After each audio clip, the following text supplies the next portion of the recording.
Bagaimana supaya kita menikmati ibadah kita?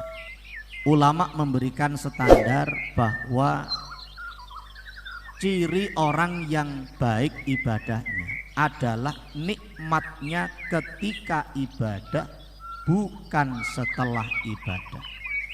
Kulo ulangi sepindah malih. Ciri salik ahli suluk ingkang sae itu adalah ketika kita merasakan nikmat. Ketika orang itu merasakan nikmat, nikmatnya kapan? Ketika ibadah, bukan setelah ibadah. Karena kalau nikmatnya setelah ibadah, khawatir dia menganggap ibadahnya sebagai beban. Sebagai beban, sembayangnya koyok beban, mari salam, alhamdulillah. Saiki main Roblox, main Mobile Legend tenang wis. Soalnya wis sembayang Isya. Gini ku sampun saya, dia sudah menjadi pribadi yang bertanggung jawab, tapi khawatir ada perasaan sholatnya dijadikan sebagai beban, bukan sebagai kebutuhan. Maka ciri salik yang kedua, ahli suluk ingkang sae, ciri yang kedua adalah menempatkan ibadahnya sebagai kebutuhan, bukan sebagai beban. Sebagai kebutuhan, bukan sebagai beban. Jenengan apalaken terakhir kula tangletaken malih. Sing iso jawab oleh mule. Sing gak iso jawab dipares ngadeg segel siji. Shallu ala Nabi Muhammad. Shallu ala Nabi Muhammad. Ciri ahli suluk yang pertama, nikmat ibadahnya ketika apa setelah melakukan ibadah? Ketika ibadah. Ciri ahli suluk yang kedua, menjadikan ibadah sebagai kebutuhan, bukan sebagai beban. Contoh keseharian, kebutuhan itu makan, beban itu BAB. Buang air besar, ada buang angin kecil, ada buang angin, buang air. Lek buang angin kecil niku napa? Lek buang angin kecil nduri gak ngakoni niku ya. Kalau orang mengibaratkan dua ini, hidup kita itu kan kalau mboten enten motivasi ibadah nggih antara AK kali EK niku tok kan nggih.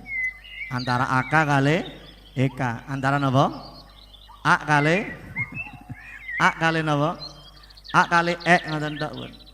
Shallu ala Nabi Muhammad. Lek boten sembayang, boten poso, nggih kaya manuk umprit niku pun. Antara A kali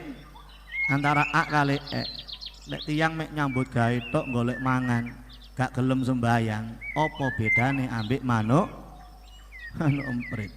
Antara AK uripe mek AK kali EK tok niku. EK tok, EK saja. Shallu ala Nabi Muhammad.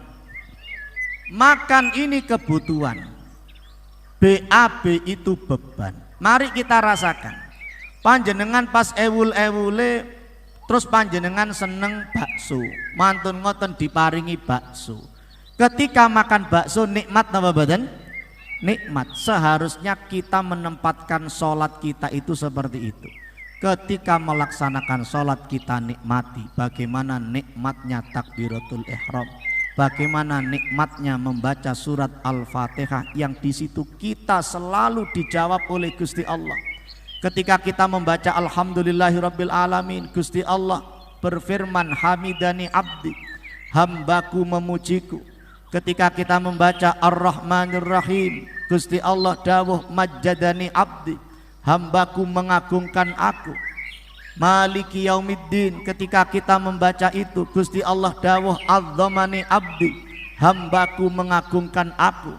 Dan ketika kita sampai pada bacaan iyyaka na'budu wa iyyaka nasta'in, Gusti Allah dawuh, beliau Allah berfirman hadza li abdi wa li abdi ma sa'al. Mulai ayat ini milik hambaku, terserah dia mau minta. Diam sejenak, baca dalam hati hajat kita masing-masing. Iyyaka na'budu wa iyyaka nasta'in. Keranten nopo? Kita diajangi kali Gusti Allah. Kita nikmati bacaan Fatihah ketika ruku, iktidal, sujud. Bayangkan nanti kita di padang mahsyar.